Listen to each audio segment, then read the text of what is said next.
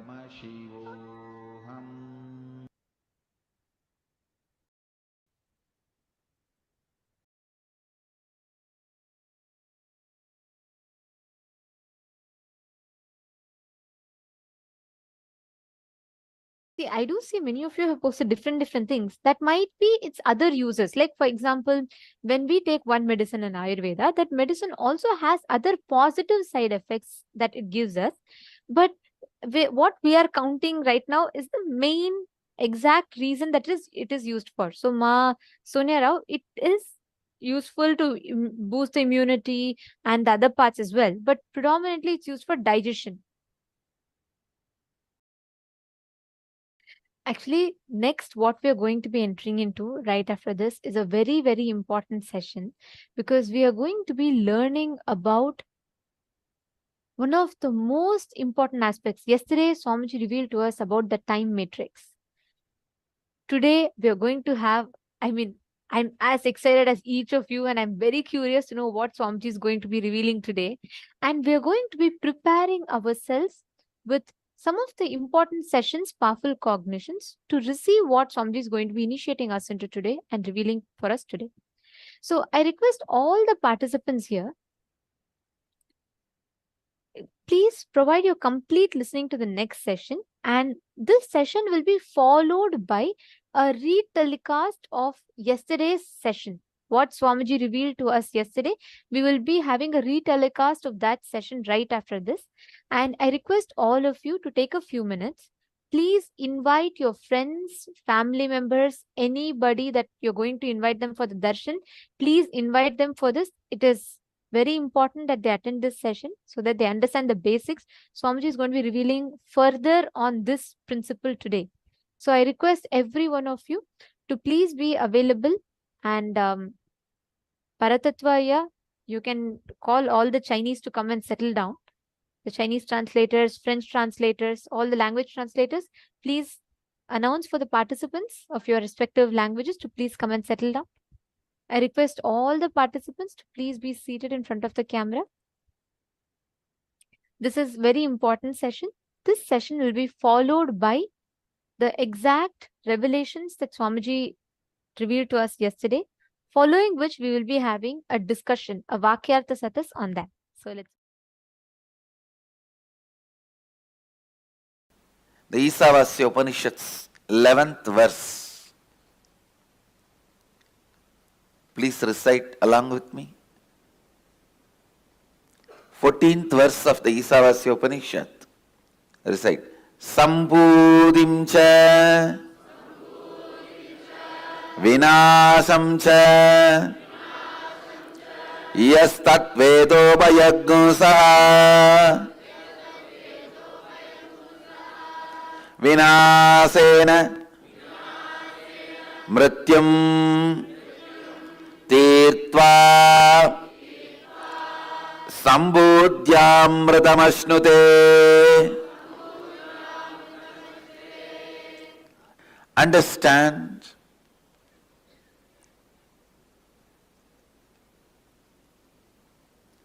cognize your existence,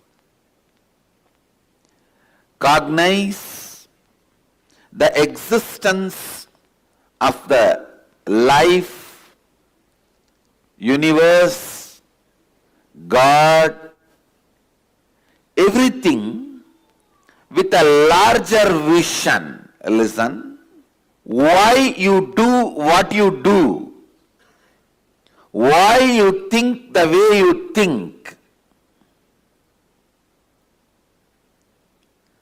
should be based on larger vision of life, not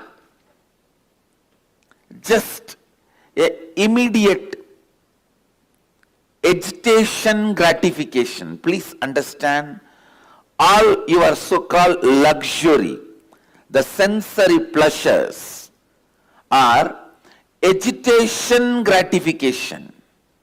Please understand. The agitation you feel in the tongue, you gratify it with the food which destroys your health but gives you temporary gratification. Please understand. In Agama, Mahadeva describes what is taste. If your whole tongue and the mouth experiences the saliva, that is taste, that will never happen by the food which gives you the pleasure of agitational gratification. Please understand.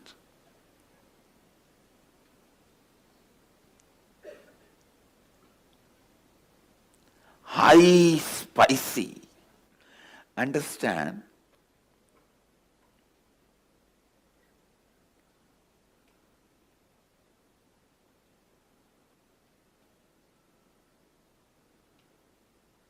These two words, agitation gratification, delayed gratification.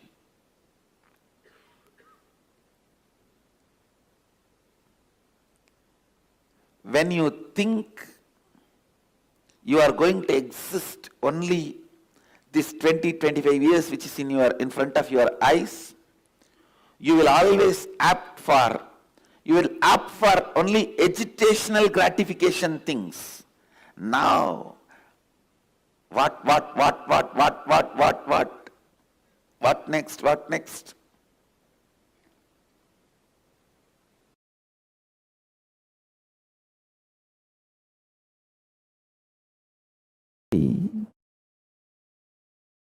I'll give you the signs of parasite.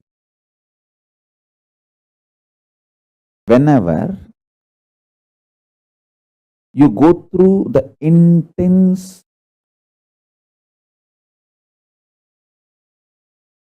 flood of hormones and chemicals, for example, hunger,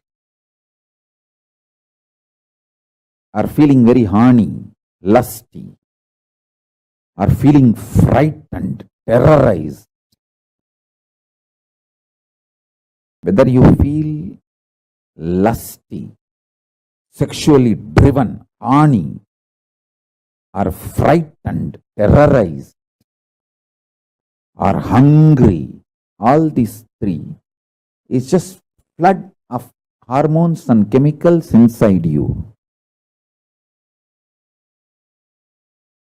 Whenever the hormones and chemicals are flooded inside you, the womb, mother component for the parasites to be born is created. The egg, garbha, for the parasites to be born is created. The good news is you can live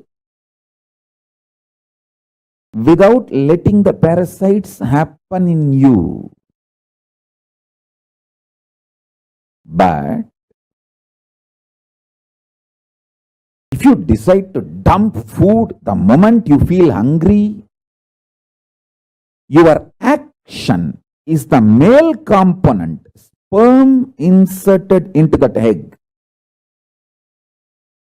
Your actions going with the flow pattern of the hormones and chemicals in you, your actions are male component added to the female component, parasite is born. Your actions are the male component required for the parasite to be born in you. The chemicals and hormones make the womb, egg, female component for parasites.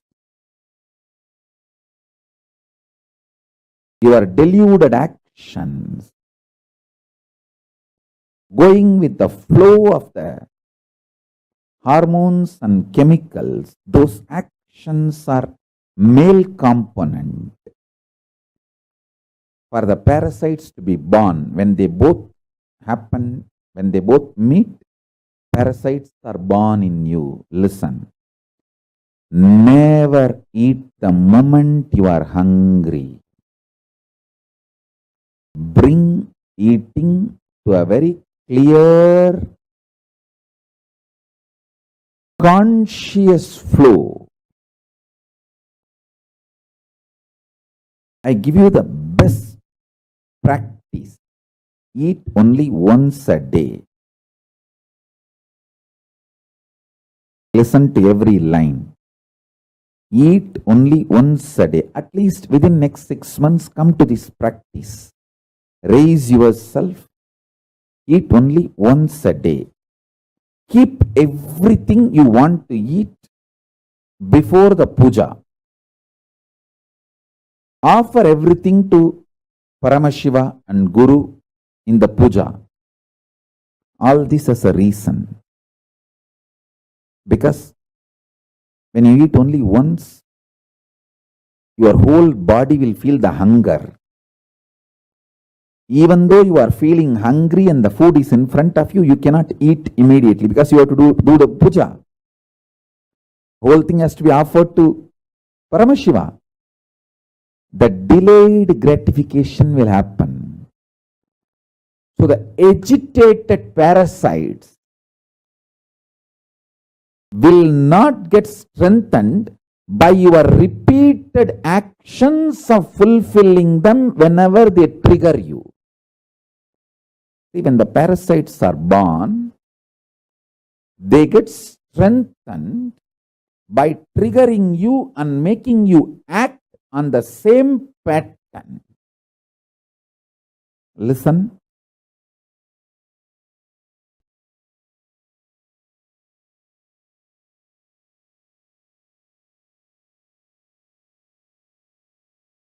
Only once in 24 hours you are going to eat means the whole body will be hungry. Even though the body is hungry, your parasites are triggered, and the parasites are triggering the not just hunger, anger, and the food is there in front, but you can't eat because you have to now do the puja and offer the whole thing to the deity. Triggering of the parasite, the whole thing will happen and settle down. Your eating will not strengthen the patterns your parasites trigger in you. Delayed gratification will kill the parasites and the patterns triggered by the parasite.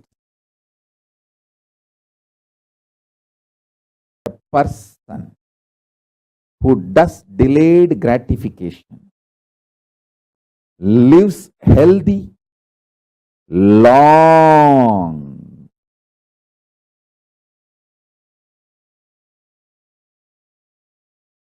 Lives healthy, long.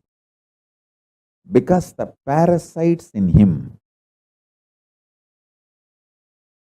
can't trigger patterns in him. I tell you, don't think hunger triggers only the commands to get food and eat. No. The hunger triggers the kind of irritation which is responsible for almost every bad thing happening in the society. I tell you, 99% of the time, people who are fighting are hungry, triggered by hunger pattern.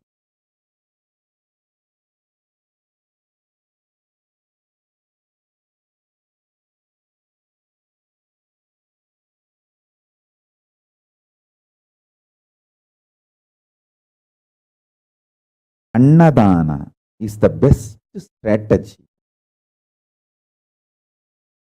I have always seen, whenever the people come to visit me, guests, I tell them first, feed them, give them food, then I will meet them. So the meeting will always be pleasant. They will be in the mood to listen to what I am saying. There will be beautiful communication. Parasites get strengthened. I tell you. Life is a beautiful gambling. Either it can make you God or it can just destroy you. It is how you play. Life is neither good nor bad. It's how you play. If you allow the parasites to take decisions for you, be very clear, then you are planning for the success of the parasites, not you. And parasites do not take the responsibility for all the happenings of your life externally. Good, bad, right, wrong. It's only you who need to take the responsibility for the good, bad, right, wrong. It's you who is going to enjoy or suffer, not the parasites which is hiding inside your muscle memory. They just continue to suck you and make you believe parasites and the patterns generated by parasites are you. They literally take over your identity. Understand? When I open my third eye, I burn your parasites, not you. But you always say, oh, Swamiji is so ferocious. Hey, I am ferocious on your parasite, not on you. I love you. When I show my ferociousness, I make a loud statement, I love you. And I am burning your parasite.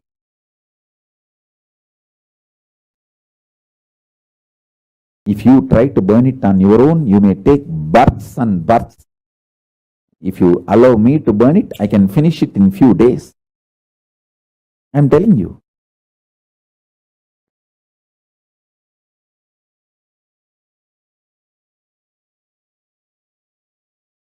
Make these simple things. Make one meal a day as a life. That also keep everything ready. The smell, hot food, fresh food. And naturally all the patterns, parasites, everything will be triggered inside you. You'll be already hungry and the smell of the food, but you can't eat because you have to do the puja now. Once you keep everything ready. The delayed gratification. So after the puja, if you eat, you will eat exactly what you need, how much you need. The whole process of eating will not tire you, it will empower you. I tell you, the most healthiest people who lived for a long time healthily, I have seen in my life, all of them, 100%, whether my grandmother or Kanchi Paramacharya. My grandmother lived 103. Another one grandmother lived 106. My grandfather lived more than 90. And Kanchi Paramacharya lived 100 years. Just I think few months less than 100 years. All of them whom I have seen who lived long, all of them had one lifestyle. Less food or no food. Very less eating. They built the body systematically from the young age itself to live with minimum food. minimum quantity of food. Their food was very subtle, like breathing or liquid. Paramacharya will fast for days continuously. In my family, everyone lived quite a long time. Other than my father, everyone lived such long number of years, because all of them had this habit of fasting for Paramashiva.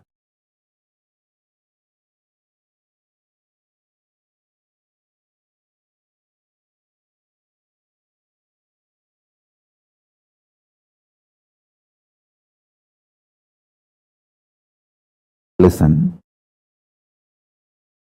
this is also one of the reasons why there are sculptures about sex before you enter the temple in Gajuraho, or many temples. Almost all temples will have sexually explicit sculpture before you enter the temple.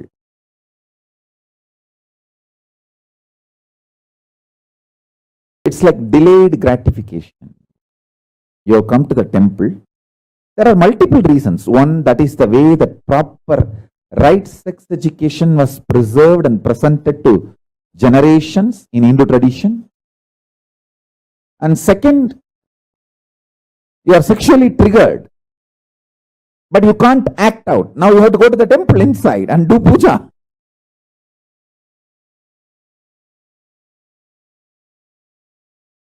Even if you are in a hurry, it will take hours. You have to go to temple and do puja and return the home, come back to the home or where you stay. Only then you can find your husband or wife or partner, whatever. By the time the delayed gratification will happen, your patterns, your parasite cannot become powerful due to your actions.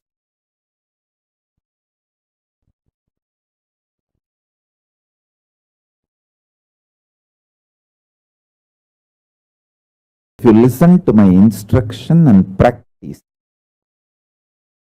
only one meal a day, that also all the food you are supposed to eat, you will keep it ready and start the puja.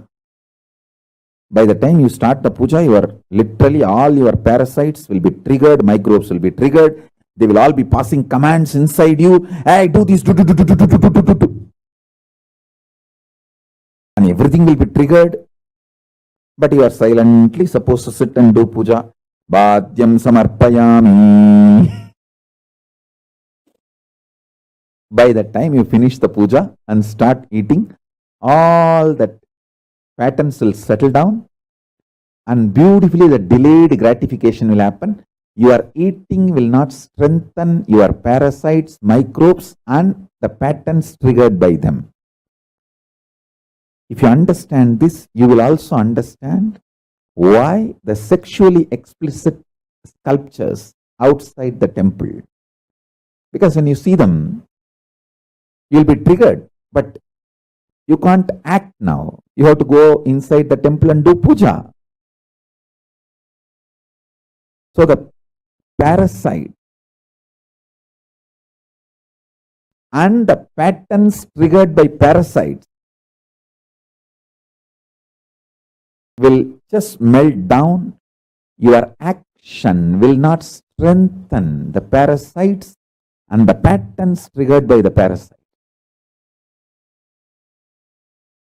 This will empower you. This will empower you.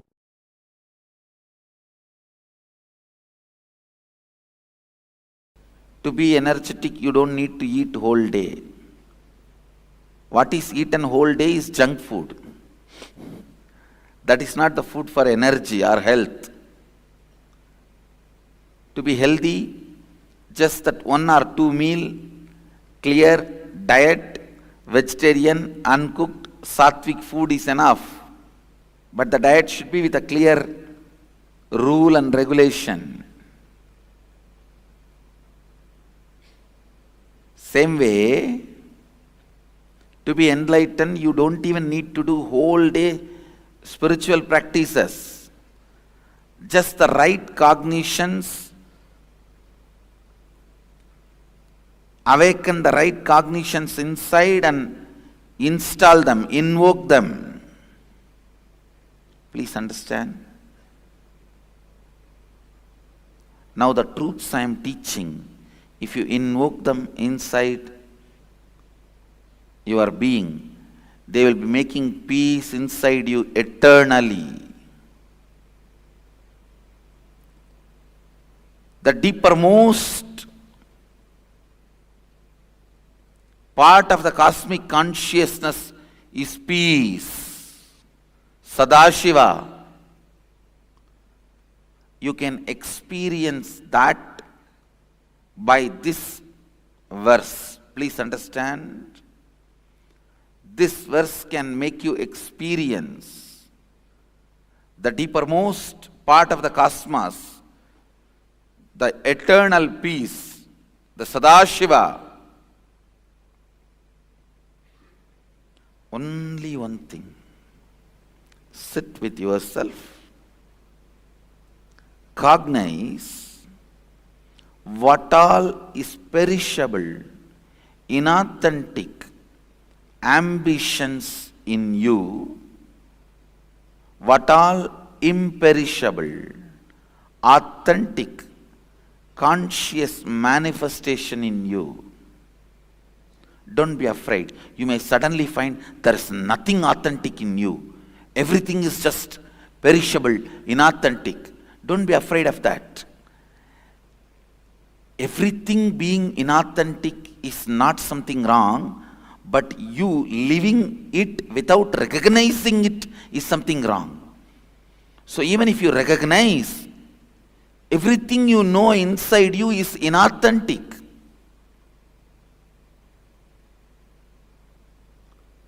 perishable, don't worry. This recognition itself is enough. Then drop the whole thing.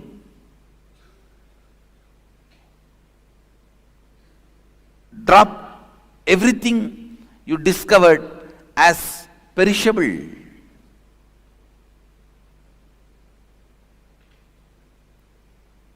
Inauthentic. Nothing wrong.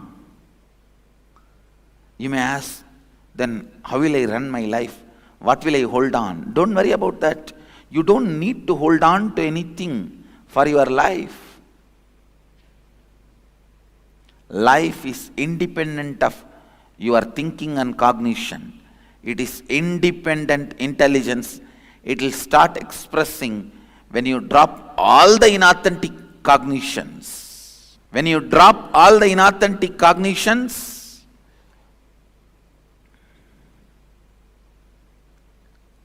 you will see automatically the imperishable starts expressing in your thinking, action, behavior, response, talking, walking, in every way. Expression of Sadashiva starts happening. Actually,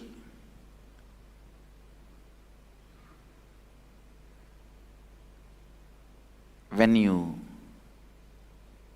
recognize all the inauthentic components of you, when you cognize all the inauthentic components of you, they will melt down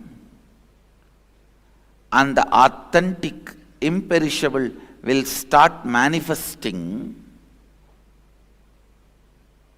That manifestation is what I call living enlightenment, living Advaita, Shivoham.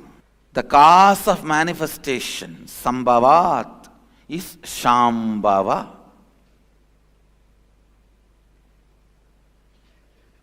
The cause of happening is happening means manifestation means Shambhava. The source of happening, the cause of happening is Shambhava.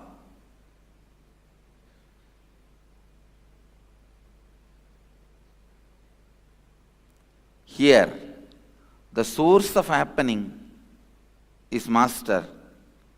The source of happening is being reproduced in every one of you with all its multiple powers and multiple experiences in every possible way.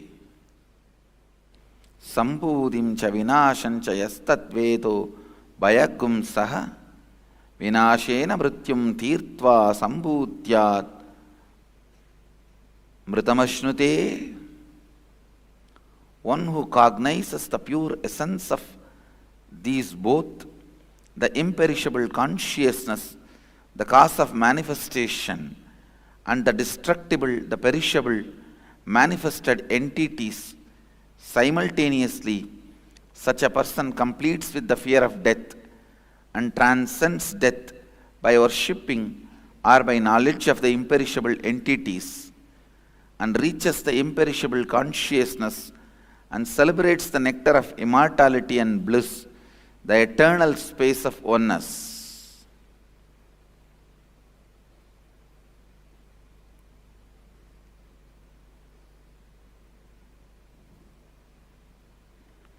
Celebrate the imperishable. Celebrate the eternal.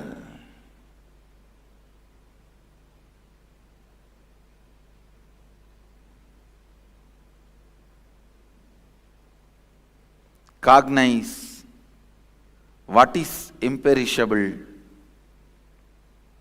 and what is perishable, what is destructible, what is indestructible.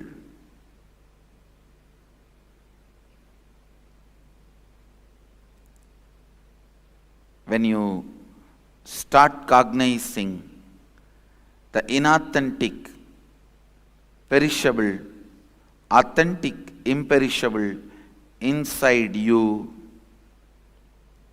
you complete with the fear of death and transcend death. Then no more death for you.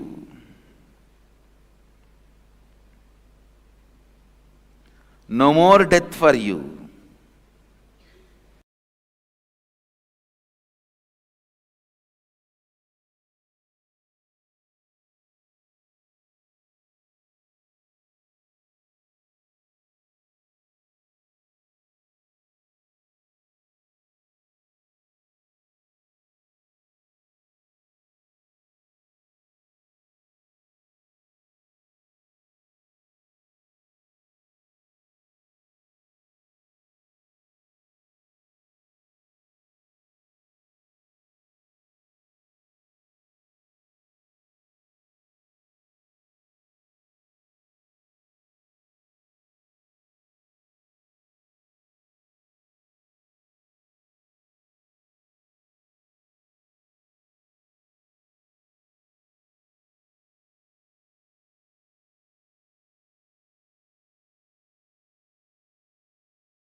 Paramashiva's message directly from KAILASA. Reason out, season out,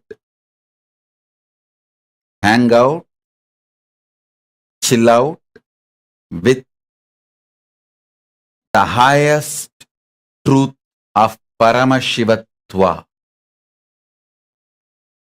I'll repeat. Reason out, season out, hang out, chill out with highest truths of Paramashivatva. Understand?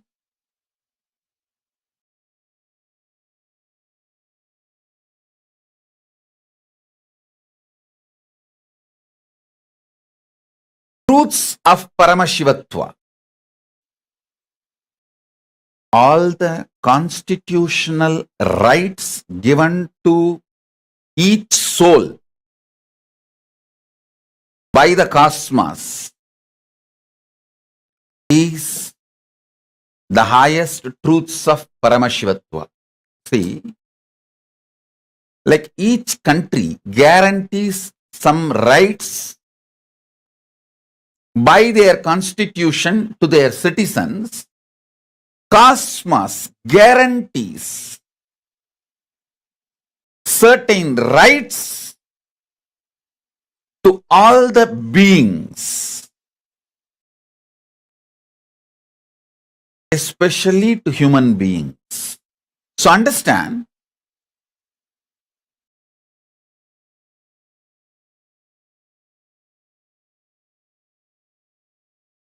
the first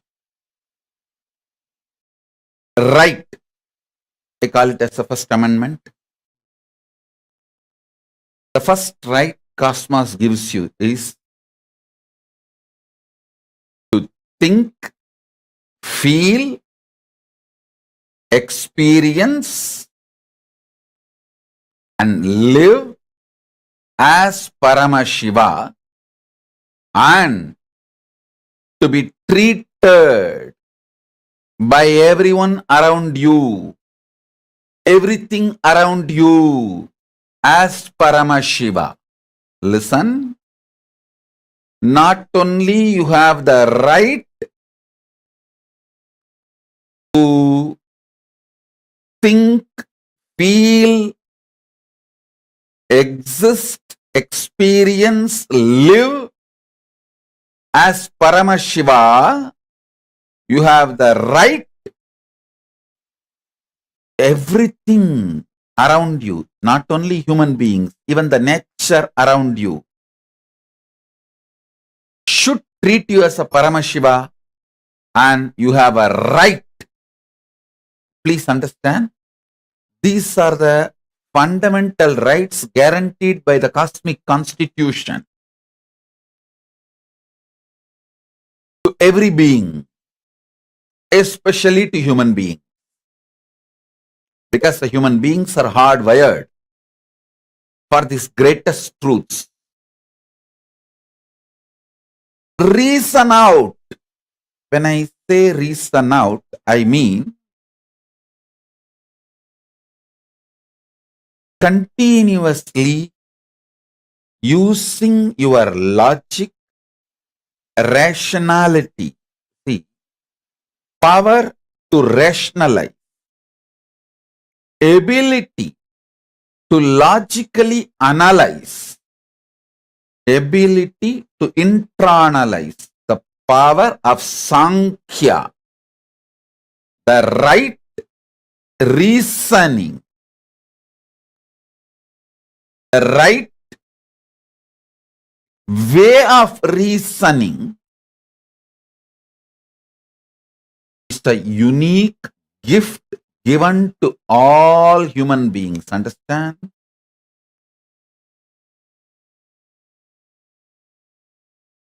Just like two hands, two eyes, two ears, Paramashiva has given us a unique power called ability to rationalize, ability to logically come to a conclusion. And please understand, your ability to rationalize and ability to come to a logical conclusion is nowhere related to your so-called degrees, universities, education. No.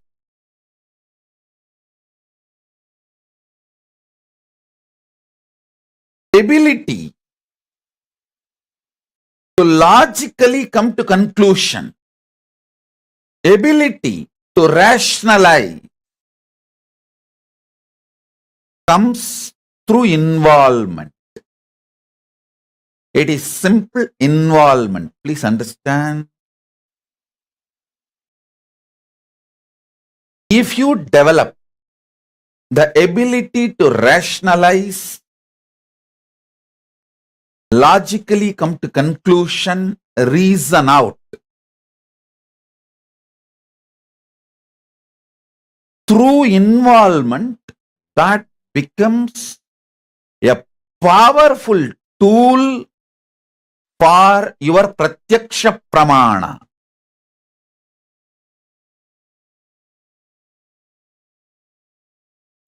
Isha vasyam idaggo sarvam yat kincha jagatyam jagat.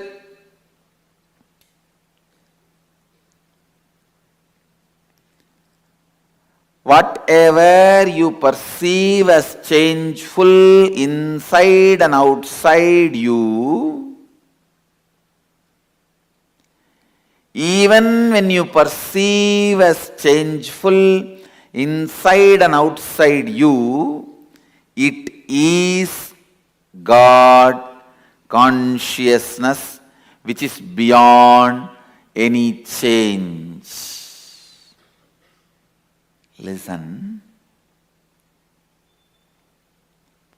The different levels of understanding.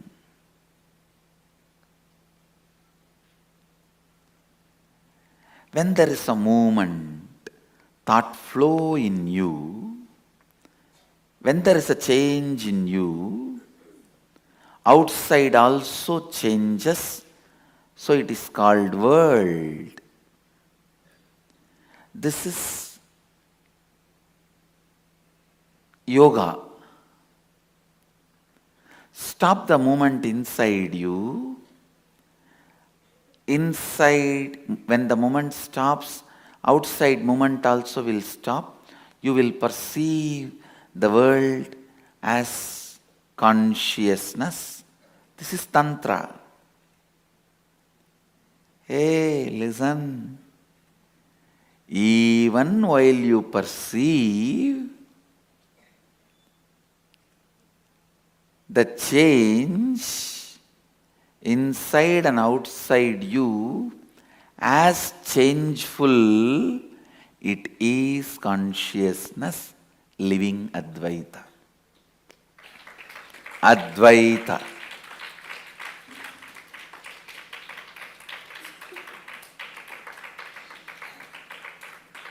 Listen. Your logic functions continuously in the form of thought, dividing to come to conclusion. Your emotion functions in the form of including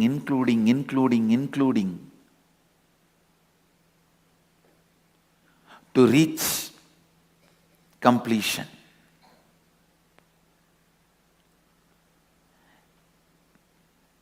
Only when the inclusion and conclusion merges into each other, completion happens.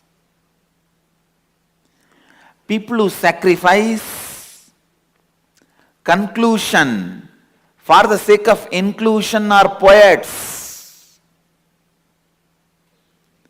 Poets can be amazing inclusive people, but can never be conclusive practical.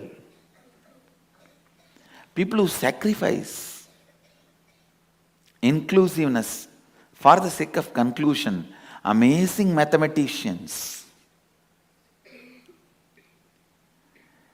They will be amazingly conclusive, practical.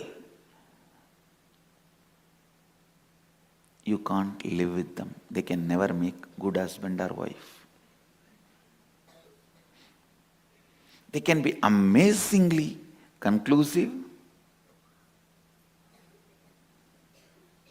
but you can't live with them. They will be literally dead. Dead means dead. If I had to use the word dead, that will be much better. Even in the word dead, there is little life. The word dead, where completely no life. Listen. The best statement ever made.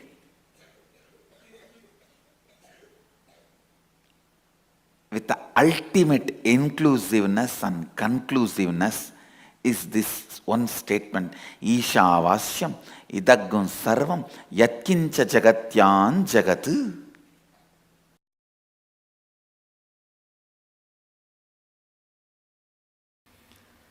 The signs need to make sense to our inner space. That is what is logical understanding. Then internalizing. Then coming to conclusion. When it becomes conclusion, it starts happening in us. So, I was wondering how I am going to present this science logically, because it is so such subtle, powerful thought current. Words which always make sense in you, either this or that.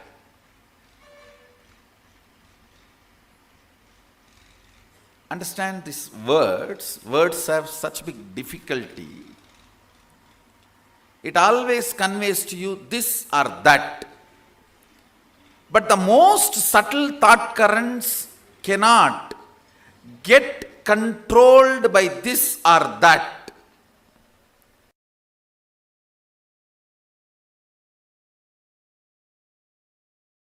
Listen to this carefully.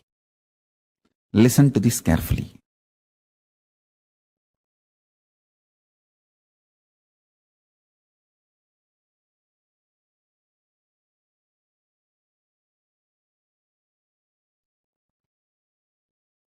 Even functioning in a understandable logic is a kind of a oneness.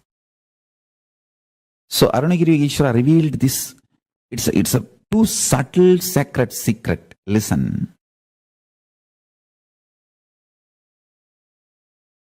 You can understand, if you understand this example, in the dream. Listen to this. In the dream, sometime you will know how the other person is going to act or react. You will be talking for yourself. You yourself will be internally thinking that this is the way he is going to act, and exactly that's the way he will act. Actually, you are only acting as that person also. It is like a different balloons with the same air. If you have experienced this state which I am talking, you can understand what I am talking. If you just experience this state I am talking, where in your dream, you talk for yourself, you talk for the person about whom you are dreaming, both. If you have had the taste of that state, or sometime in the satsang, when you are sitting deeply connected with me, you just know the next statements I am going to utter. And you will literally think this is what Swamiji is going to utter. And exactly I will be uttering the same statement. If you have tasted that state, if you have tasted these two states, you can understand what I am saying.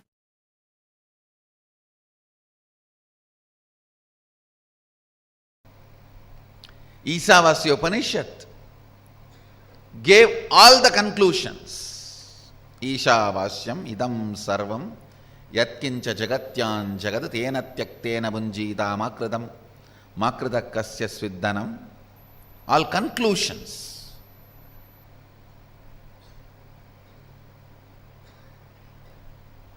Ishavasyam idam sarvam, the conclusion about the universe, the life image you need to have.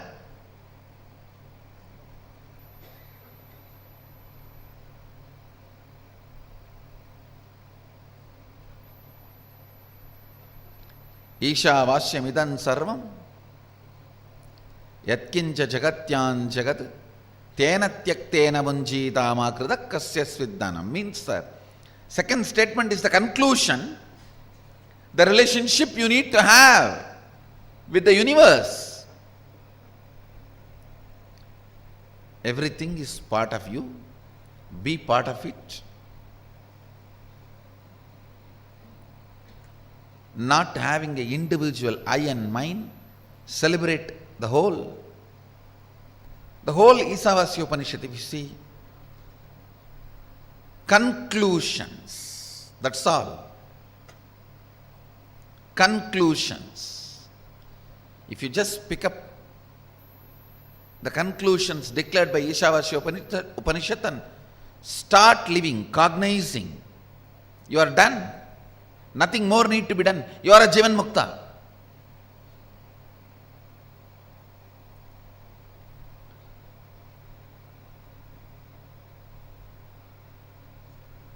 But you don't do it with that simplicity, in that simple way. You ask for a method. How? How? Everything is God. How? Then comes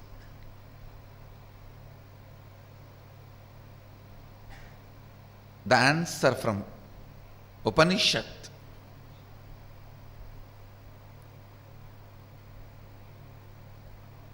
The Kenopanishad. Kenopanishad is a powerful thought current. I should say thought currents, because few more are presented in this. Powerful thought currents. The first thought current presented in Kenopanishad is seeking. Keneshitam patati preshitam manakena prana pratama praiti yuktaha keneshitam vachamimam vadanti chakshushrotram kavu devo yunakti.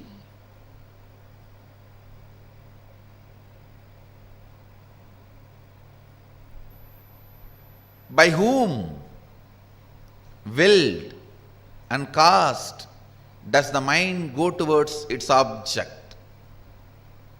What a question.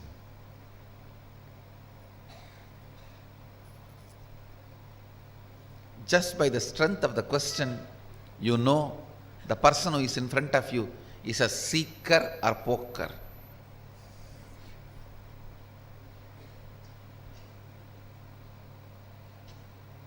Or just an empty cooker.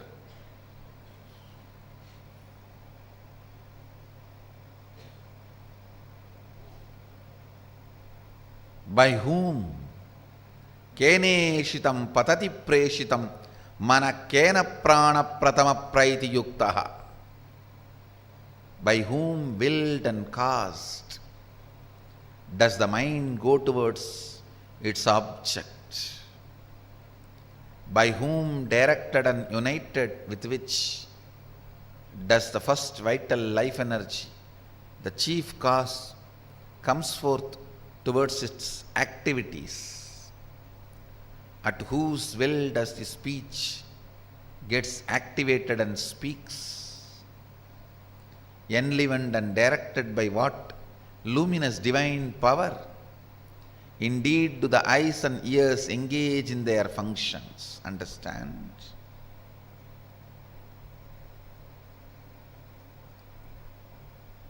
The moment you remember you, what all you perceive as part of you, start questioning them. Start questioning them. Questioning, putting questions about those basic things. Putting questions about those basic things is seeking. Don't assume anything. Understand? The more and more you assume, more and more it shows your ignorance. People who answer for their questions are fools. People who understand when I question their answers are the most intelligent beings. Understand, I do two things when people come with question. Sometime I give answers to their questions. Sometime I question their answers. When you put a question, you have certain answers in that question. You have certain conclusions. Based on those conclusions, you put the question. I question those conclusions. I question those answers you have.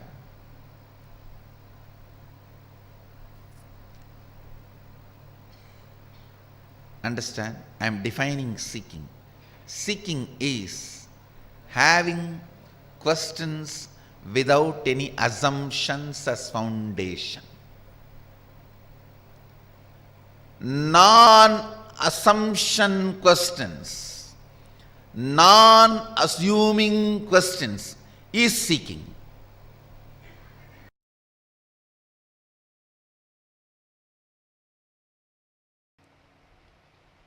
Seeking is the love letter from your beloved who is living in your heart forever.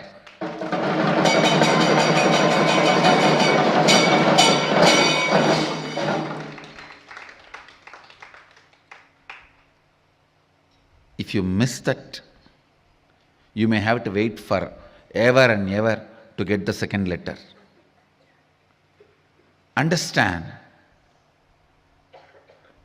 it's a message from your beloved who is residing in your heart forever.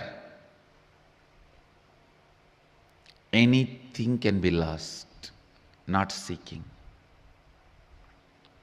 Body can be lost, you can have immediately another one, because tons are there in the planet Earth. Billions of bodies are there. Mind can be lost, immediately you can make another one. Understand, anything can be lost, you can get it, not seeking. Constantly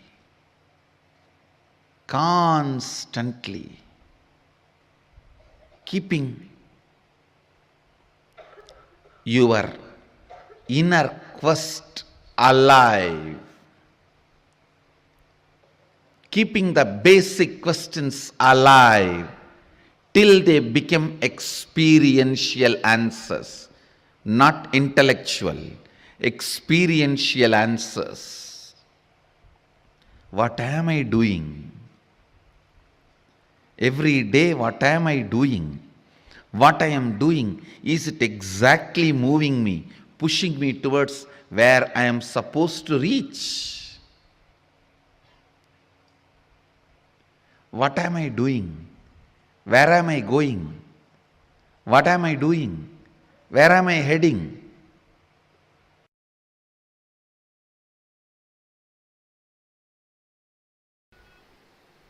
You are capable. Your seeking is powerful enough to make you reach whatever you are seeking, independent of any external help. without any external support and help.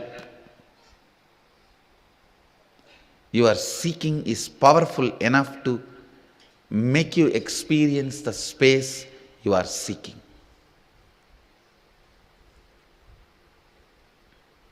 Meditate on this. Just meditate on this one truth. If this one truth clicks with you, that is enough. I can guide you into this 400 powers of Mahadeva. What 400 powers of Mahadeva? I can guide you guys into Mahadeva himself.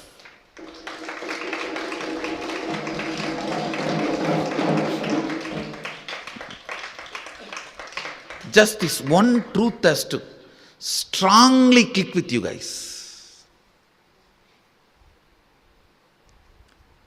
Your seeking is capable enough of making you experience the space you are seeking without any external help, assistance, or input, by just its own intelligence. That's all need to click with you. If this one truth clicks with you guys, that is enough. I can lead you into what Mahadeva describes in Agama, living Shuddhadvaita, living pure Advaita, manifesting the experiences and powers of Advaita.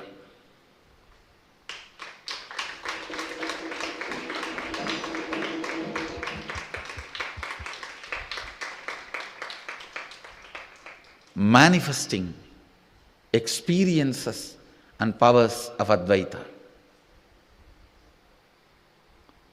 Understand, be informed.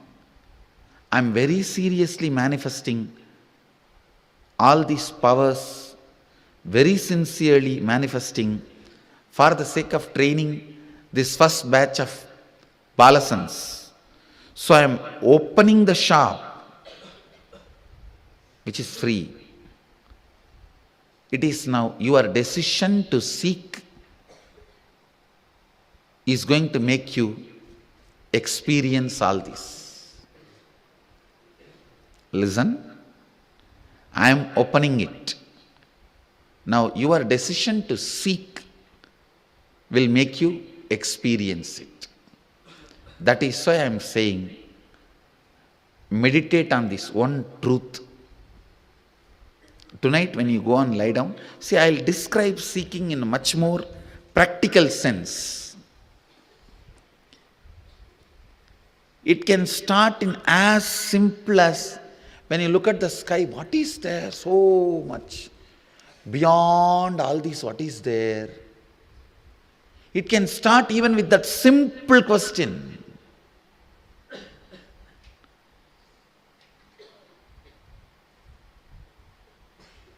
Any question you have about this four: universe, self, God, and universe which you are perceiving, nature. The part which you are not perceiving is universe. The part which you are perceiving is nature. So let me repeat. Any question you have about universe which you can't perceive, God, self, and nature, Prakriti. In these four, any question you have about these four can provoke seeking in you, can invoke seeking in you. Go behind that question. Decide to align your life with the answer you are finding. Listen. Having deep question about any one of these four or all these four is seeking, deciding to go behind the answer is courage, deciding to align your life to this answer by renouncing unnecessary things is vairagya. Understand? Having questions about these four is seeking, deciding to go behind the questions is courage, deciding to leave all the other unnecessary things behind and align your life to the answers you will discover is vairagya.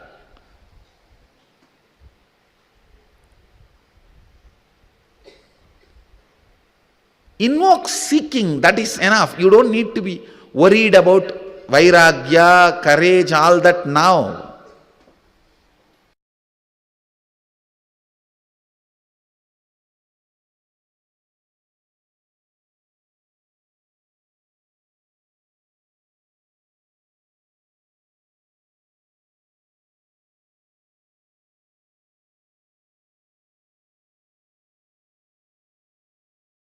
Swamiji so beautifully revealed this truth to us. Understanding about how we are Paramashiva. Whether you are deluded, whether you are complete, incomplete, joyful, sad, at every state, every situation, you are Paramashiva that is manifesting.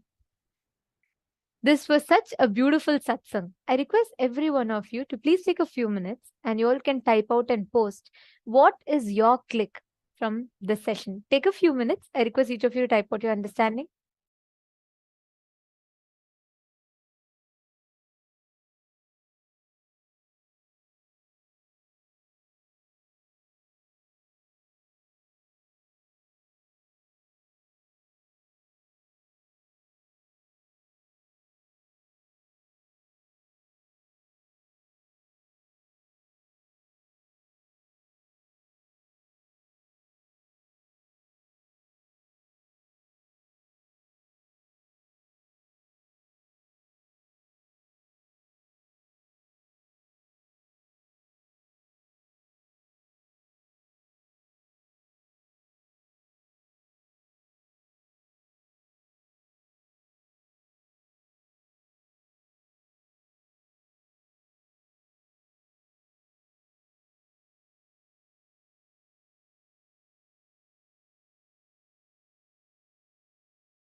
Nithyanandam.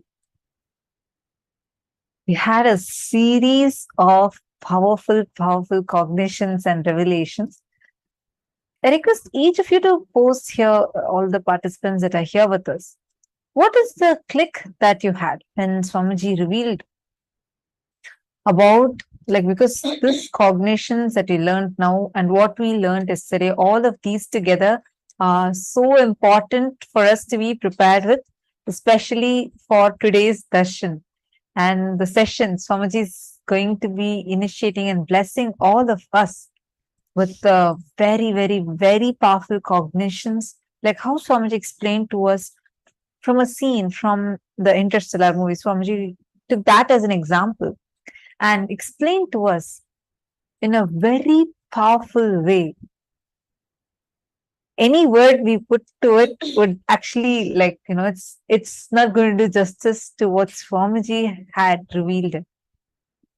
How our own path, like Swamiji said, he is talking to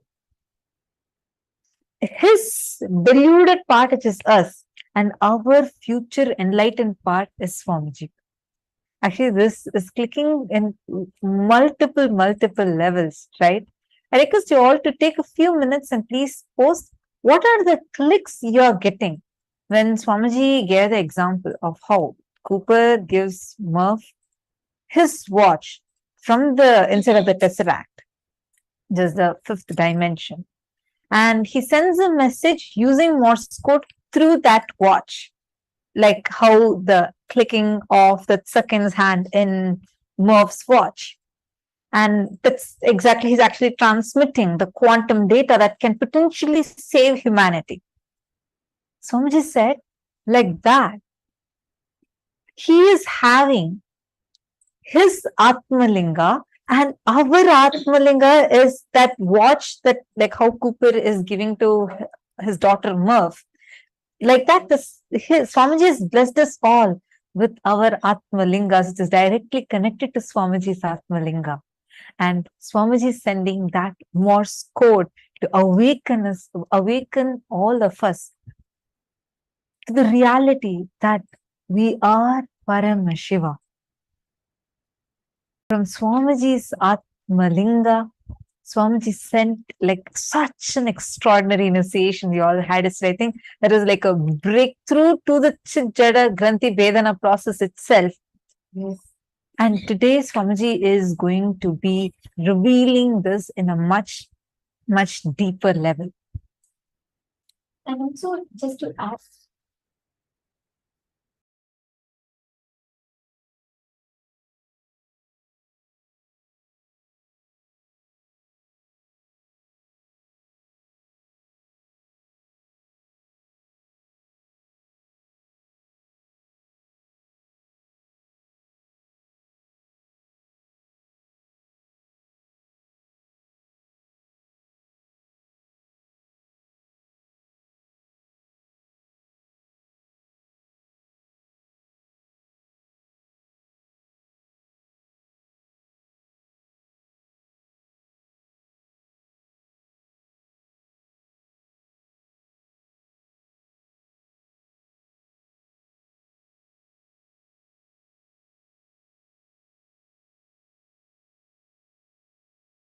exactly.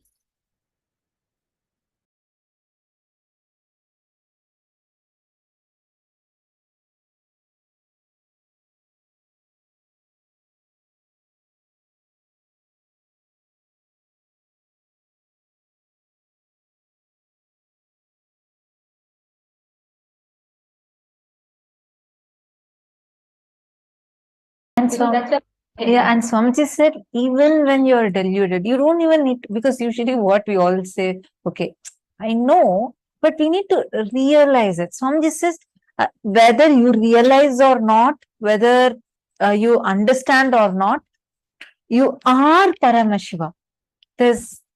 Whether even when you're deluded, even when you don't have it as a powerful cognition, you are Paramashiva. And Swamiji also explained, right? Like actually one of my favorite clicks of yesterday, was when Swamiji told about the Arunagiri Yogeshwara story. Like, because that clicked with me in multiple levels. If we watch the Interstellar movie, to how Swamiji was explaining that yesterday. And if we see, Swamiji explains so beautifully about how Swamiji is our future self coming like through that tesseract, which is actually Mahaganapati's trunk. And he's coming and awakening us, saying, like, you are Paramashiva, wake up now itself. Swamiji said he's talking to his deluded past part, which is us. And Swamiji gave the same example as what Arunagiri Yogeshwara did to Swamiji. And Swamiji said, fine, like when Swamiji had that, Swamiji in the Arunagiri Yogeshwara unclutching initiation video, so beautifully Swamiji narrates an Arunagiri Yogeshwara story, right? Towards the end, Swamiji will say how Swamiji realizes that oneness. So even at that time, throughout, before, during and after, Swamiji is one with Paramashiva, meaning we are also one with Swamiji. Each one of us are one with Swamiji. Even now, whether we cognize it or not, we all are one. And we don't even need to go through any self-doubt or self-hatred, self-denial. None of those we need to even go through, because we already know and have a strong assurance that he is our future self. So even now, if we fall into some pattern, even if we think, oh God, I'm struggling with this pattern, I can't break this pattern, you can be very sure your future enlightened part has already broken it. And that enlightened future part is only trying through various ways, like how in that movie, I hope, how many of you watched that Interstellar movie after Swamiji told us today? Please take a moment and post it in the chat. Like how they show, right? They keep saying that that someone is trying to help him to understand that he is like the messenger. Cooper is the messenger to save the entire humanity, and Murph is going to be that savior. This whole part, like when Swamiji was revealing yesterday, I had such a strong click. So Swamiji is trying through all different ways how Cooper comes and tries to push the rack and try hitting the bookshelf or try passing the code. In some way, he's desperate just to stop his own past path to fall into delusion, to go into a wrong path. He's like, just don't go. Just take this message. I'm having the message here. Just somehow understand this message. And that message is what Swamiji is giving to us. Like someday, every day, whether it is the lifestyle Swamiji is giving to us, whether without missing a single day, no matter what, coming again and again and again, literally awakening us through initiations, through powerful cognitions, and giving us individual darshans, answering our prayers, giving boons, and attending to each one of us, both physically, spiritually, cosmically, in all levels, and making sure that somehow he's like Swamiji said yesterday, like Swamiji screaming, literally saying that you are Paramashiva.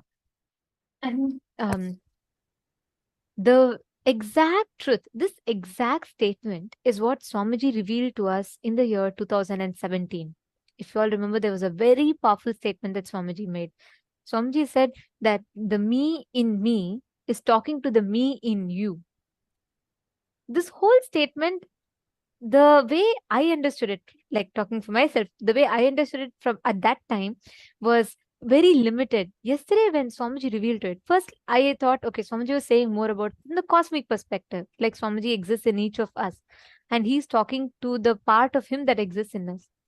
But now, with this revelation, it was a complete new perspective, the way Swamiji explained about how in the time matrix, Swamiji has given each of us the assurance yesterday that he is our future self. So that's all. That's a fact that all of us, just from now, from that moment, from the moment that Swamiji revealed that, we all should just celebrate that one fact. We all should just celebrate that one fact where our future self is Swamiji, and Swamiji has given that guarantee. We are going to have the most graceful, the most beautiful, the most powerful form of Paramashiva. That is our future. And from that future self is talking to all of us who are in the present, which is a deluded past self of Swamiji. And like Swamiji said, he is literally reaching out to us and telling, hey, this is your future. You are Paramashiva. That was the whole revelation, and the way I clicked with it yesterday was so beautiful. Can I request all the participants to post? What did you click with? What did you resonate with the most? Yesterday, when you listened to this revelation, what was a part that you really clicked with and you were like, oh my God, this is completely mind-blowing?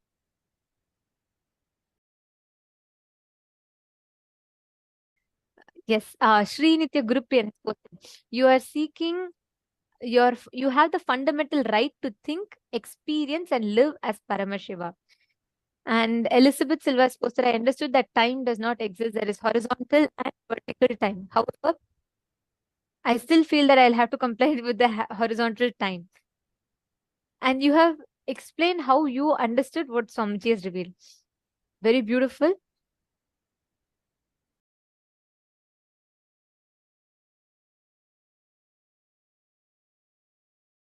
Come on, all the others, Ma Vinuta Nagaraj and all the other participants, can I request every one of you to please take a few minutes and post what you understood from yesterday's session. What was the part that you really clicked with? And how many of you went back and watched? I think morning, many of you had posted that you all went back and watched the Interstellar movie after Swamiji said from this perspective that Swamiji explained. Ma Hongzu and so many of you had commented in the chat. So I request each of you to now post with this upgraded understanding. What, after watching it and what Swamiji revealed, what did you click with? Actually, one other click that I had was how Swamiji reveals, right? Saying that anything that enters the black hole just remains eternal. Like in the movie when they're showing, that's exactly like, actually, if you see, they show it, every moment is existing. Like every moment they're showing how in that the daughter, whatever she's doing as she's growing up, every moment is existing eternally. And our own future self means, it's like how in so many levels, it's like Swamiji is not just, see, when we say, okay, all of us are connected or we are Paramashiva, we need to realize it still feels little distant. Here, see, one, Paramashiva is with us, living with us. And Swamiji is giving us all the experience that we are just his own extensions.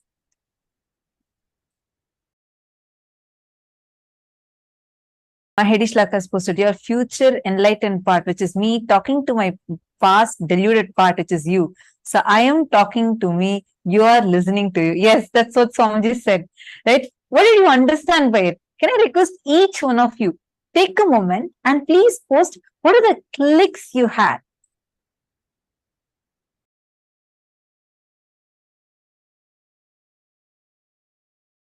Ma Vani Goyal has posted, even when you are in delusion, you are still Paramashiva and nothing can take your Paramashivatva away from you. Yes. And Swamiji also said, right, like even whether we, yes, Ma Vani Goyal, like how you posted, like even when we feel, oh God, look, I'm waking up so late. I'm not waking up in Brahma Muhurta time. I have this pattern. I have that pattern. Even throughout the whole thing, you are still Paramashiva. We are still Swamiji's own extensions. It is when every time Swamiji is saying some, like actually I was just mapping inside me. That is the reason why, if you see anything Swamiji does, right? The first thing Swamiji will do is If something is good, immediately Swamiji will come and share it with everyone. The moment Swamiji got jatas, Swamiji made sure that all of us are also having jatas. When Swamiji has kandi, Swamiji will make sure every single one of us around Swamiji are having kandis. And the moment Swamiji started, like whether it is Mahavakya, initiation, today see, all of us are so coolly saying, oh, we are manifesting the power of consciousness over matter. That's very easy power. Yes, I can do body scanning. I can do the third eye reading. I can do the spa manifestation. Oh, these Aushadas, I have a lot of Aushadas with me. Each one of us are having the ability, possibility to be able to say these statements sitting at the comfort of our own homes, because our future enlightened part is through all ways. Swamiji is just making us realize, hey, you're my own extension. You're me. And Swamiji is awakening us. Even this statement, when I say, right, Swamiji is awakening us to our higher possibility, I still feel like, okay, there might be a certain distance. Like even now, we are trying to separate ourselves from that truth. But if you see, like what kind of things Swamiji is doing continuously for us, I'm clicking with, seeing how Swamiji is only trying to send us all that Morse code, trying to say every moment, it's like a message. Swamiji is continuously sending it to us through different ways, just to make us realize that we are Swamiji's own extension. Ma Vallini Subbaya has posted, he is me, I am him. Ma Sonia Rao, we are Paramashivam. And Ma Sonia Rao has posted, I'll rewatch it soon. We all need to watch it at least a few times for us to be able to even grasp it, right?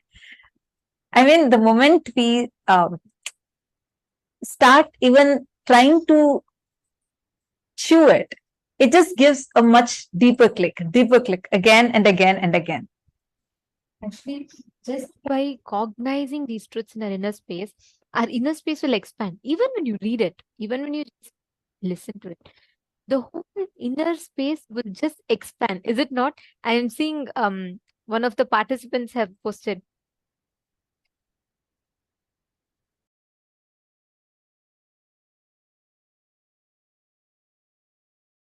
Sorry, yes. Anand Mahapurana has posted that when I heard the translation of Swamiji's message, my inner space was expanding and congratulated. I was super happy and I am still. Swamiji is talking to Swamiji. Paramashiva is in me. I'm listening to me, Paramashiva. The way each of you have clicked and the clicks that each of you are sharing is so beautiful. Can I request each of you to post these clicks? Many of you are posting it continuously on the Zoom chat, which is very nice to see. Thank you all. Thank you so much for posting. I request each of you to take a minute or two, and can you all head to your Facebook and please post this click. You can tag Swamiji, and I request every one of you to take a few minutes. You all can make it as a post on your respective Facebook profiles. Can I request each of you to please head to your Facebook? Just post this, because even listening to one part of this truth, so many people can have amazing breakthroughs, even listening to our understandings, because what Swamiji has gifted yesterday is a phenomenal science that Swamiji has revealed to the whole humanity. Just to cognize this, the time matrix that Swamiji explained, and to know how this, what we see in the movie Interstellar, Swamiji explained the depth of it, the reality of it. Interstellar, whatever said and done, was one extent of a human brain's imagination or perception based on what science has discovered so far. What Swamiji revealed yesterday was Paramashiva's own description from the reality. Like Swamiji is there. He is already there. He's seeing, he's gone. He's done the whole travel and he's already there. He's gone through the wormhole, whatever we call it scientifically. And Swamiji is telling. So it's a realistic description. And I request every one of you to take a minute or two to share that revelations of Swamiji on your respective Facebook profiles. Actually, literally what Swamiji is doing to us, that's what Swamiji says, right? Swamiji has done all the tapas needed for us. The tapas Swamiji did, whether it was doing the parivrajaka, going through intense sadhanas, doing intense tapas, all of that was not for Swamiji's. For Swamiji, Swamiji was an incarnation. Swamiji is an avatar. But all the tapas Swamiji did was for us. And even now, whatever he's doing is for us. Actually, this statement that Swamiji is doing all the tapas just for us is speaking to me in a completely different level. For us to realize, for us to cognize and experience is why Swamiji is doing all the tapas. Just to make us all experience that, what he's trying to scream through the tesseract. And literally that is why what can take years of penance, sadhana, and only then you can manifest that also only as a small siddhi. Today you are manifesting it as powers. How? Because literally Swamiji through a wormhole. Wormhole is what bends time so that you don't need to, like if it takes, let's say 1.5 billion light years to travel from our galaxy, Milky Way galaxy, to the right next galaxy, which is Andromeda galaxy. If it is taking 1.5 billion light year is the time light takes to travel, the distance the light takes to travel in the speed of light, what it takes for 1 year. And that 1.5 billion light years can just be condensed to, let's say, a few minutes. That what can bend space and time and traverses from one dimension to another is scientifically called as a wormhole. That wormhole is what Swamiji is creating for each one of us, which is why Swamiji has already done all the tapas. And Swamiji is literally taking us all through that wormhole to give us all the ultimate experience, which is why you and me and everyone around the globe are able to have our third eyes awakened, able to manifest powers, even though we didn't do any other sadhana, any kind of effort from our side. How come all these powerful cognitions are clicking in us? It is because literally through the wormhole, Swamiji is transmitting us from the dimension we are in to the highest dimensions. Whether Swamiji is raising us to the highest parallel universes, taking us to the higher and higher lokas. When we are able to experience ourselves in the parallel universe, how is that happening? Without you even having to do any effort, nor having to wait for so many light years away. How are we able to experience it? Because the kind of, it's like the initiation which Swamiji is giving through the wormhole and the kind of tapas he is transmitting to us without us having to go through any tapas at all. Now we all are going to be experiencing darshan very, very shortly. I request all the participants to please settle down. Now we are going to be chanting the Dhyana Shloka. Today we are going to be having the Dhyana Shloka.